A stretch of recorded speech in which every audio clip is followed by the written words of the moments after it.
Shalom saudara, salam sukacita buat kita semua dimanapun saudara berada, apa kabarnya? Semoga semua sehat-sehat aja dan tetap semangat mau baca firman Tuhan, mau belajar sesuatu daripada Tuhan.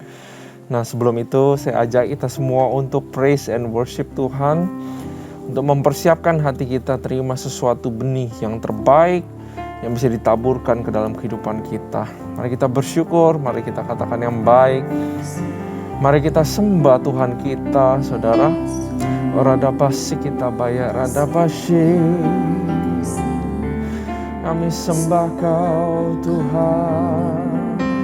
Kami puji namamu Bapa, nama yang besar, nama yang ajaib.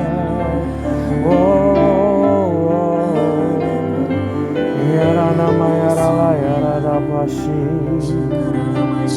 oradapa yaradapa yaradapasi.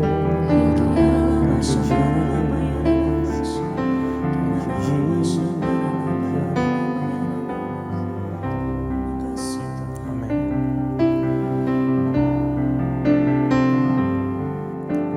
Tuhan hadir di bait kudusnya.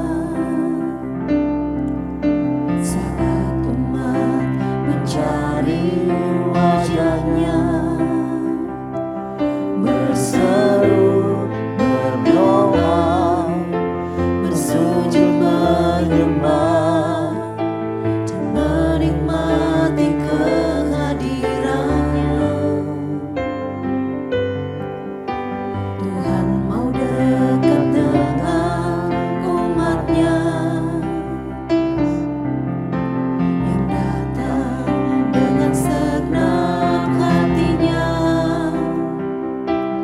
Berseru, berdoa, bersujud menyembah, dan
Radabaya Radabasi Radabaya Radabaya Radabaya Radabasi. Besar Kau Tuhan, mulia ajaib perbuatan-Mu. Kau lakukan perkara-perkara besar hidup kami Tuhan. Kami bersyukur. Hadirat-Mu lembut, hadirat-Mu penuh kasih, hadirat-Mu penuh harapan. Oh,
ditinggikan, dimuliakan, dipuji Engkau selama-lamanya ya Tuhan. Kami terima kasih Tuhan, sebagaimana kami ada, semua karena kebaikan-Mu. That's why I praise You Lord with everything that I have. Makasih Tuhan. Bapak berkati kami semua yang akan belajar firman-Mu. Urapi lidah bibir hamba-Mu. Ajari kami semua kebenaran firman. Ajari kami semua pengertian-pengertian yang baru Tuhan. Sembunyikan hamba-Mu di balik salib-Mu selalu. Berkati para jemaat. Setiap orang yang mendengar. Hanya di dalam nama Tuhan Yesus. Haleluya. Amin. Sekali lagi shalom saudara. Mari kita buka 1 Samuel pasal yang ke-6. Ini nyambung terus saudara. Dari bait Allah atau Ark of Covenant. Tabernakelnya dirampas. Dari dipindah-pindah ke satu kota ke kota lain, mendatangkan malapetaka, sakit penyakit, sampai akhirnya Tuhan menemukan jalannya sendiri untuk pulang. Tidak ada yang mustahil buat Tuhan, gak dijemput sama sekali saudara. Dan pasal ke-6 ini tabut dikembalikan kepada orang Israel. Ya, oke. Nah mari kita mulai baca ayat yang pertama.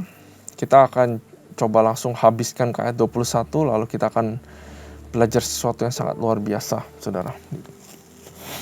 Oke. Ayat 1. Setelah 7 bulan lamanya tabut Tuhan itu ada di daerah orang. 7 bulan itu udah ngadep, udah ngancurin banyak hal ya saudara. Udah mendatangkan berbagai malapetaka Tuhan di kota-kota Filistin. 7 bulan mereka coba untuk, artinya gini saudara, 7 bulan mereka pusing sendiri karena hal ini. Mungkin 7 bulan ini mereka gak nyerangin orang Israel karena mereka pusing sama tabut Allah.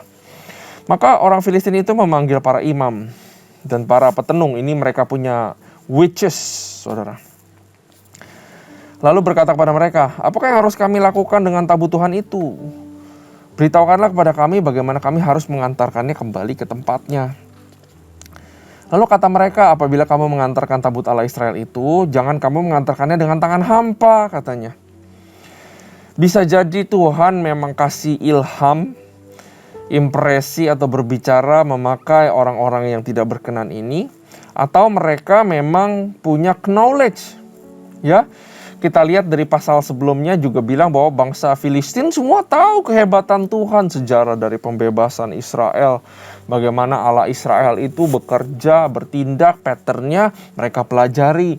Kemungkinan juga besar para peramal ini tahu bahwa datang ke Tuhan itu nggak boleh dengan tangan hampa.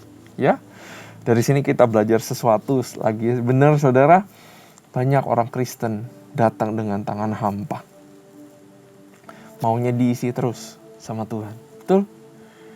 Saya pun kadang-kadang begitu saudara. Bangsa yang tidak mengenal Tuhan, bangsa yang tidak dianggap anak sama Tuhan aja tahu. Datang ke Allah Israel. Gak boleh dengan tangan hampa. Ya, karena itu saudara, mari kita juga belajar datang ke hadirat Tuhan. Gak selalu maunya minta. Tapi datang dengan sesuatu yang bisa menyenangkan hatinya. Tuhan, misalnya, hari ini apa yang saya bisa perbuat bagimu? Tuhan, hari ini saya mau berkati orang ini, saya mau berkati orang ini. Saya gak mau datang dengan tangan hampa. Tuhan, apa yang saya bisa lakukan? Tuhan, ini berkat yang sudah kamu beri. Saya kembalikan yang terbaik buat Tuhan juga. Datang ke Tuhan itu harus punya longing bahwa bukan untuk minta sedot terus. Tapi datang, pikirin apa yang saya bisa berikan kepada Tuhan. That's wonderful. Amin saudara. Jangan datang dengan tangan hampa. Melainkan haruslah kamu membayar tebusan salah kepadanya, maka kamu akan menjadi sembuh dan kamu akan mengetahui mengapa tangannya tidak undur daripadamu. Sesudah itu bertanyalah mereka, apa tebusannya? Apa tebusan salah yang harus kami bayar kepadanya? Jawab mereka, menurut jumlah raja-raja kota Filistin, 5 borok emas dan 5 tikus emas. Sebab itulah yang menimpa kamu sekalian dan raja-raja kotamu. Di sini kita lihat juga bahwa nggak cuma borok-borok, ternyata kota-kota mereka tuh dibanjirin sama tikus-tikus, saudara. Wah, udah berantakan lagi, udah nggak pikirin ini itulah, pasti udah pikirin ini gimana caranya lepas ini dari, kok jadi kena plague ya, jadi kayak kena tulah juga gitu sama kayak bangsa Mesir. Ya, ayat kelima, jadi buatlah gambar borok-borokmu dan gambar tikus yang merusak tanahmu dan sampaikanlah hormatmu kepada Allah Israel. Mungkin ia akan mengangkat, mungkin ya. Ini pakai pengetahuan mereka sendiri, tapi yang tadi datang dengan tangan hampa itu betul. Tapi apa itu persembahannya? Orang dunia, orang yang gak berkenan di hadapan Tuhan, itu gak tahu, saudara. Cuman kita yang ada Roh Kudus di dalamnya, yang tahu apa itu persembahan yang benar di hadapan Tuhan. Yaitu hati yang hancur, hati yang mau bertobat, hati yang mau balik kepadanya, hati yang mau ikut Dia. Tuhan, saya berlutut, saya minta ampun, saya mau ikut lagi jalan-Mu. Itu persembahan yang terbaik yang bisa kita kasih kepada Tuhan. Saya mau taat kepadamu, Tuhan. Datang ke gereja, bawa pujian syukur yang terbaik, hati yang meluap-luap, rindu untuk menyembah Tuhan yang besar. Itulah persembahan yang berkenan di hadapan Tuhan. Petenung ini nggak tahu. Ya. Dia bilang, mungkin ia akan mengangkat daripadamu, daripada Allahmu, dan daripada tanahmu tangannya yang menekan dengan berat. Mengapa kamu berkeras hati? Sama seperti orang Mesir dan Firaun berkeras hati, bukankah mereka membiarkan bangsa itu pergi ketika ia mempermain-mainkan mereka?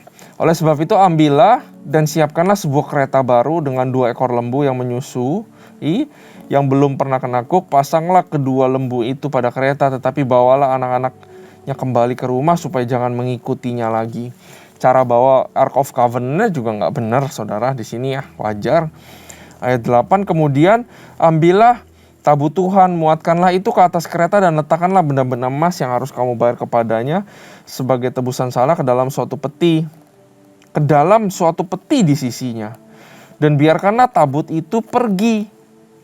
Karena mereka memang gak tahu peraturan-peraturannya, saudara, maka mereka melihat ke dalam peti, taruh barang ke sana pun gak mati.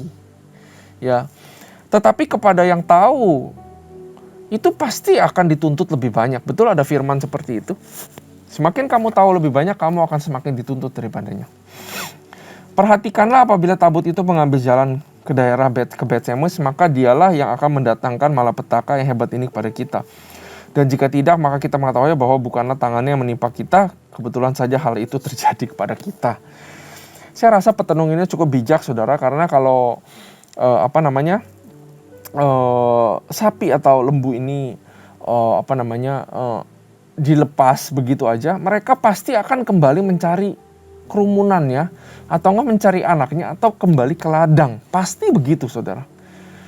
Karena itu kalau jalannya nggak ke situ, nah pasti Tuhan yang menggerakkan. Mereka pikir begitu. Ayat 10, demikianlah diperbuat orang-orang itu. Mereka mengambil 2 ekor lembu yang menyusui, dipasangnya pada kereta, tetapi anak-anaknya ditahan di rumah. Mereka meletakkan tabut Tuhan ke atas kereta, juga berisi tikus emas dan gambar benjol-benjol mereka. Lembu-lembu itu langsung mengikuti jalan yang ke Bet-Semes, melalui satu jalan raya sambil menguak dengan tidak menyimpang ke kiri ke kanan. Sedang raja-raja kota Filistin, kota orang Filistin itu berjalan di belakangnya sampai ke daerah Bet-Semes. Orang-orang Bet-Semes sedang menuai gandum di lembah. Ketika mereka mengangkat muka, maka tampaklah kepada mereka tabut itu, lalu bersukacitalah mereka melihatnya. Karena itu sampai ke ladang Yosua, orang Bet-Semes itu, dan berhenti di sana. Di sana ada batu besar, mereka membelah kayu kereta itu, dan mereka mempersembahkan lembu-lembu sebagai korban bakaran kepada Tuhan. Orang-orang suku Lewi menurunkan tabut Tuhan dengan peti yang ada di sebelahnya, yang di dalamnya ada benda-benda emas itu, lalu menaruhnya di atas batu besar itu, Dan pada hari itu orang-orang Bet-Semes mempersembahkan korban bakaran dan korban sembelihan kepada Tuhan. Ketika kelima raja kota Filistin melihat hal itu, pulanglah mereka ke Ekron pada hari itu juga. Udah aman katanya orang Filistin, udah ada di tangan yang tepat katanya. Inilah benjol-benjol emas yang dibayar orang Filistin kepada Tuhan sebagai tebusan salah.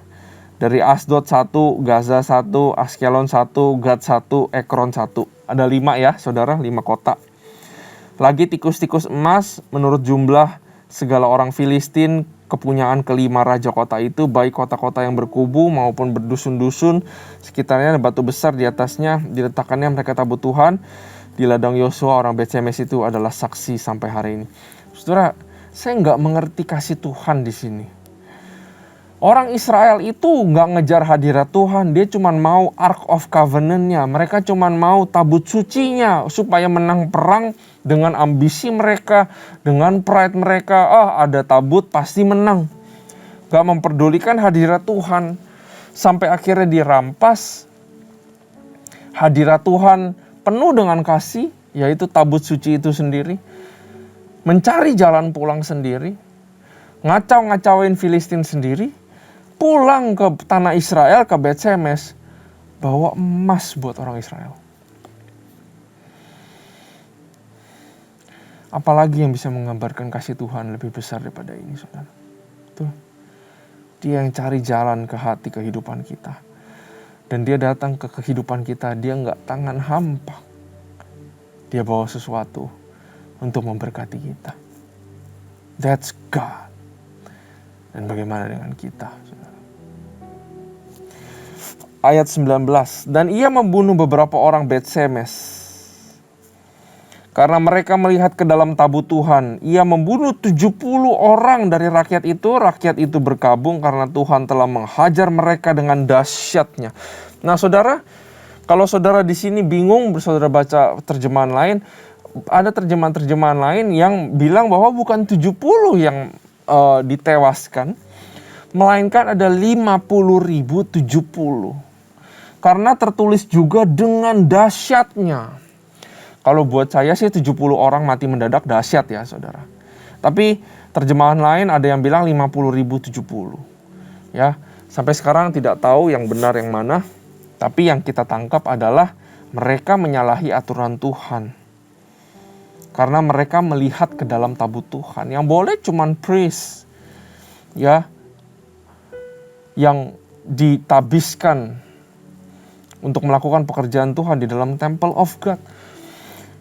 Nah mungkin mereka orang-orang ini penasaran. Wah kesempatan. Tadinya tabut Allah itu selalu ada diam di satu tempat. Gak bisa, susah lah masuk ke dalam, gak mungkin bisa. Yang masuk ke dalam kan cuman priest, imamnya satu. Diiketin sama tali. Jadi kalau dia lagi bekerja di dalamnya bunyi kerincing-kerincing, artinya gak mati ini, orang gak bercela gitu ya. Apa sih memang yang ada di dalam tabut itu? Mungkin orang Bet-Semes ini penasaran sehingga namanya peraturan Tuhan tetaplah peraturan Tuhan. Ya, namanya hukum Tuhan tetaplah hukum Tuhan. Dan orang-orang Bet-Semes berkata, siapakah yang tahan berdiri di hadapan Tuhan Allah yang kudus? Mereka jadi ketakutan, saudara, mereka jadi khawatir. Mestinya tadinya mereka bersuka cita. Kepada siapakah ia akan berangkat meninggalkan kita? Lalu mereka mengirim utusan kepada penduduk Kiryat Yearim dengan pesan, orang Filistin telah mengembalikan tabut Tuhan, datanglah dan angkutlah kepadamu. Gara-gara mereka mati, padahal gara-gara salah mereka sendiri. Jadinya mereka bilang orang Kiryat Yearim, ambillah untuk jemput tabutnya Tuhan ini, saudara. Apa hal yang kita bisa belajar dari sini? Kita sudah lihat, kita sudah baca, kita tahu konteksnya, saudara. Mereka worship God waktu tabut itu ada. Betul ya, tentang worship ya, and honoring God. Tapi sayangnya mereka nggak honoring God. Ya, mereka melanggar peraturan, mereka ngintip masuk ke dalam. Ya. Nggak cuman saat hadirat Tuhan ada, artinya nggak cuman saat kita ada corporate, kolektif, Sunday service, saudara. Kita worship God. Tapi worship God hendaklah kita sehari-hari juga kita worship Tuhan. Ya, saya ajak saudara untuk kita daily, nggak cuman pada event-event tertentu. Seperti di sini kan event tertentu cuma 1 kali. Supaya kita nggak di event-event tertentu, tapi kita daily worship and honor God. Masuk ke dalam puji-pujian penyembahan. Ya, Pak Niko bilang selalu tentang restorasi Pondok Daud. Pondok Daud. Pujian dan penyembahan. Pujian dan penyembahan. Kalau saya pribadi sampai dulu bosan dengernya, tapi ternyata memang ada kuasa di dalam pujian dan penyembahan. Worship God. Suatu hal yang sangat luar biasa, saudara.